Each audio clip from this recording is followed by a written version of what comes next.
pemirsa, kembali lagi di Dialog Lunch Talk, sejuta rumah untuk masyarakat Indonesia. Nah Pak Harso, ini tadi kita sudah membicarakan semuanya sudah berjalan, hari ini sudah groundbreaking, dana yang dibutuhkan oleh pemerintah untuk merealisasikan ini. Dalam waktu 3 tahun mungkin Pak, ini bisa direalisasikan untuk 1 juta yang pertama ini? Harusnya tahun ini kan? Tahun ini sudah harus selesai? Harus baik. siap, tapi kan mungkin tidak 100% 1 juta rumah bisa terbangun karena tadi ada rumah susun yang memerlukan waktu lebih. Tapi ini kan berkelanjutan. Ya mungkin tahun depan ada lagi program 1 juta atau 2 juta rumah untuk mengejar ketertinggalan kita, backlognya lebih dari 10 juta tadi. Ya. Dan ini pemerintah harus berpikir keras untuk mendapatkan dana jangka panjang karena ini kan KPR kan dananya jangka panjang. Ya, bagaimana dengan Ray sendiri untuk merealisasikannya tadi mendapat tugas 230.000 sekian unit Pak untuk membangunnya? Kita sekarang sedang berkonsentrasi untuk membangun bagi yang sudah mempunyai tanah. Ya. Tapi yang sedang ada juga teman-teman yang sedang dalam proses mensertifikasi tanah dan mencari tanah-tanah baru untuk fasilitas tersebut. Ya. Dan mudah-mudahan kita bisa memenuhi kewajiban kami. Ya. Walaupun itu sebenarnya kalau perumahan itu kewajibannya pemerintah, tapi kita membantu. Jadi paling tidak dari Ray untuk tahun ini kita itu tiap tahun minimal 120.000 kita bangun. Ya, bahkan pada tahun 2011 atau 2010 itu sampai 200.000 yang kita bangun. Baik untuk ground untuk rumah sederhana. Untuk rumah tapi kalau sampai rumah menengah dan apartemen lebih dari 300.000. Lebih dari 300.000, baik. Kendala yang mungkin ada dihadapi selain dana jangka panjang? Perizinan. Seperti tadi saya sampaikan kan, perizinannya terlalu panjang dan ini perlu dipangkas. Baik untuk masyarakat yang akan mendapatkan rumah tersebut, baik itu juga untuk pihak pengembang untuk membebaskan lahan. Jadi kami itu kan sebenarnya produsen bukan jasa, ya, sehingga kita butuh, kan kita tidak pernah ini kita mendapatkan fasilitas yang bagus dari pemerintah. Yang dapat kan tadi masyarakatnya, konsumennya, uang muka 1%, tapi kan kita nggak pernah dapat. Baik, ini keluh kesah para pengembang dan produsen begitu ya untuk perizinan mungkin bisa dipercepat.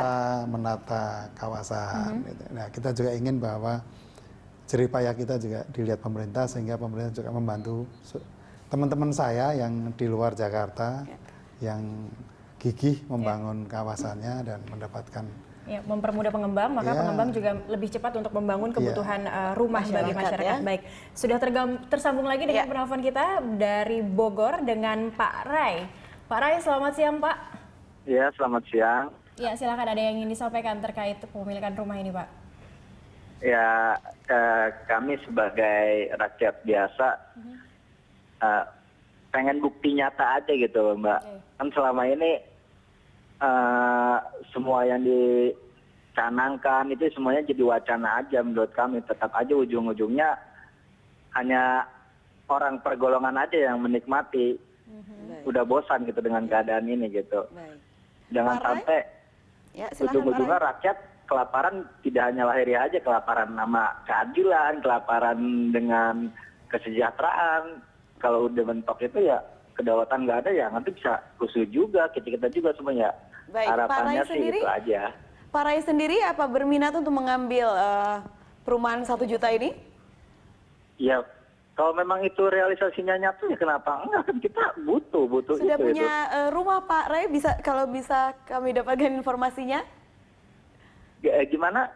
Sudah memiliki rumah Pak Ray?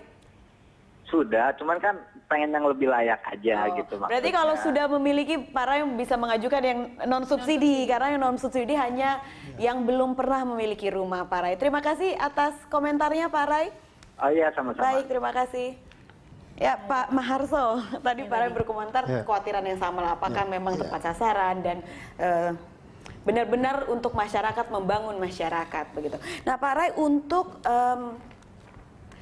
untuk lokasi sendiri, kan ini ada di 10 sampai 16 provinsi begitu ya, betul ya? Nah, lokasi itu pemilihannya ada dasar khusus atau mungkin beberapa juga ada yang khawatir kalau misalnya daerahnya cukup jauh begitu, tidak di sentral kota atau di daerah. Saya pikir kalau masalah lokasi disesuaikan oleh pemerintah daerah, ya, karena tidak mungkin itu daerah hijau atau hutan ataupun resapan dibuat rumah. Dan itu ada sanksi yang mengikat sesuai dengan Undang-Undang Nomor 1 Tahun 2011 tentang perumahan. Nah, saya tertarik dengan Pak Ray tadi bahwa memang program ini jalan nggak? Sebetulnya tiap tahun itu jalan. Kami sebagai produsen itu memproduksi terus gitu kan. Kita juga ingin produksi kita juga lebih besar ya, karena memang ceruk pasarnya masih sangat banyak. Nah, tinggal bagaimana pemerintah itu membuat regulasi yang bisa merakyat, membumi lah, sehingga masyarakat regulasinya bisa ya, Pak, ya, dengan mudah. masyarakat. Ya. Saya pikir itu kalau dari kami selama fasilitasnya ada, ya perbankannya mendukung, kita akan membangun berapapun itu. Gitu. Nah ini ada penelpon lagi dari Sulawesi Tenggara. Nampaknya Sulawesi Tenggara mungkin sangat semangat untuk berpartisipasi masih banyak ya. yang memiliki rumah pribadi mungkin ya Pak ya. Silakan Pak Adi dari Sulawesi Tenggara. Selamat siang Pak Adi. Iya, selamat siang Mbak.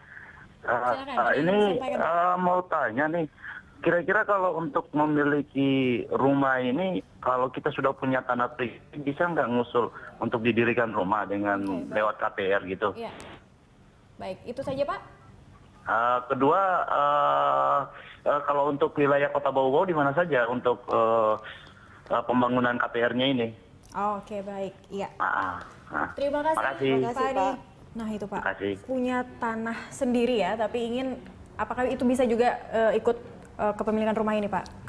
Kalau itu mungkin harus disampaikan dengan perbankan peserta program ini. Itu mungkin namanya nanti di rumah swadaya. Oke. Bukan rumah program ini ya.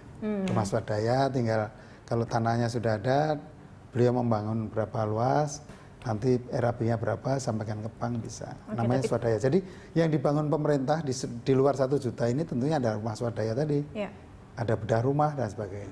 Oke, tidak hanya membangun, tadi juga ada membenahi rumah-rumah kumuh, rumah-rumah yang dengan kondisi yang tidak layak seperti itu ya Pak ya. Baik. Nah di Bau-Bau terakhir ini Pak, tadi pertanyaannya mungkin bisa dijawab. Di Bau-Bau apakah sudah mulai dibangun di Sulawesi Tenggara, di kawasan mana Pak?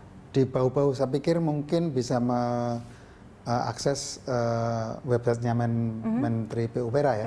Karena itu saya tidak berwenang untuk menjawab itu. Ya setidaknya mencakup kota-kota besar di Indonesia. Iya. Kita lanjutkan lagi nanti di segmen terakhir pemirsa, tetaplah di Lunch Talk, kami segera kembali.